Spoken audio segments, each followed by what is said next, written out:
Let's bring in Jefferies biotech analyst Michael Yee. Recently upgraded Moderna to a buy, downgraded Vertex Pharmaceuticals to a hold. So flipping your calls from this past year, I don't think of you as a Moderna bull. So I'm going to have to change the idea, Michael. It is one of your top picks for the year. Do you expect any catalysts when it comes to some of these studies, especially around the cancer vaccines? Yeah, well, hey, it's good to be here with you, Sarah. That is a big change. Moderna stock is one of our top ideas for 2023. You mentioned, obviously, the great data for personalized cancer vaccine, and I think that story is going to continue to unfold this year. Merck, particularly, as I've said before, a big and important partner that is very bullish on this program and opening up a lot of studies, including in lung cancer. So I think it's the first chapter, and I think that's an important development. And I would also mention that there's some phase 3 RSV vaccine data coming imminently as well. And I think that should be another important near-term catalyst to talk about besides COVID.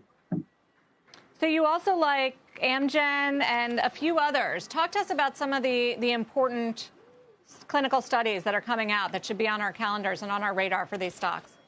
Yeah, good. So in addition to Moderna, we continue to like Amgen and Gilead for 2023. I think you obviously have made a lot of comments about a difficult environment. And I would say that Amgen and Gilead and some of these more defensive type large biotech companies are quite attractive in this environment. And not only in a defensive position, but in an offensive position where we've been talking about a bit of a renaissance with a lot of these pipelines that have been going underappreciated. So with Amgen, obviously a new obesity drug, that sent the stock up about 10% over the last month or so. Both Amgen and Lilly playing in the obesity space, as well as Novo. And this is a $20 or $50 billion class. Amgen also coming up with a potentially very competitive drug. So major obesity readouts. There's a cardiovascular readout, as well as Gilead as well in cancer for 2023.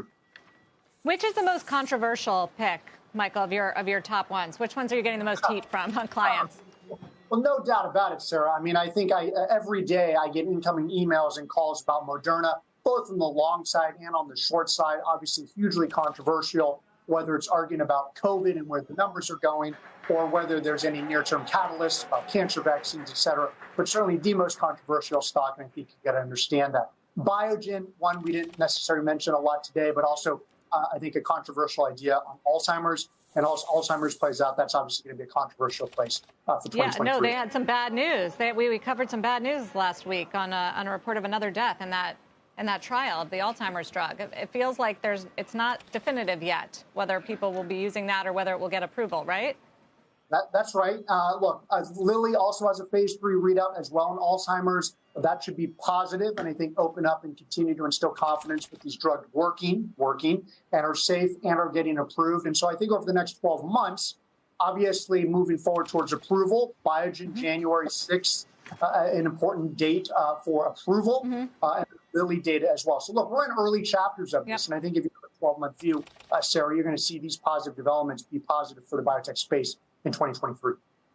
Michael Yee, thank you very much for joining us.